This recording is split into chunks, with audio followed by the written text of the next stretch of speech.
ఈ ప్రమాదం వెనక కారణాలు విశ్లేషిస్తే కళ్ళు బైర్లు గమ్మేటువంటిది. రాష్ట్ర ప్రభుత్వం ఈరోజు దీనికి బాధ్యత తీసుకోవాల్సినటువంటి పరిస్థితి ఏర్పడుతుంది.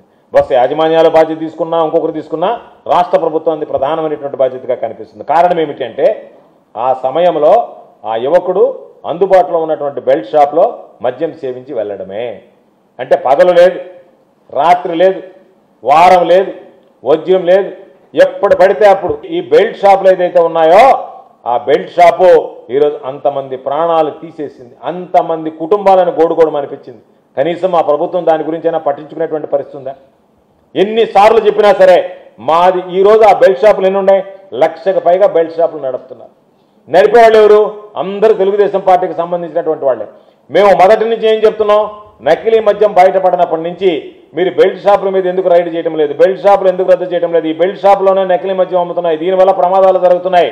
ఆడవాళ్ళు బయటకు రావాలంటే పాపం ఇబ్బందులు గురేటువంటి పరిస్థితులు ఏర్పడ్డాయి. కాబట్టి ఇటువంటి నేపథ్యంలో మీరు ఎందుకు దాని గురించి పట్టించుకోలేదు అంటే ఒక్కరోజు కూడా దాని గురించి పట్టించుకున్నటువంటి పాపాన పోలేదు.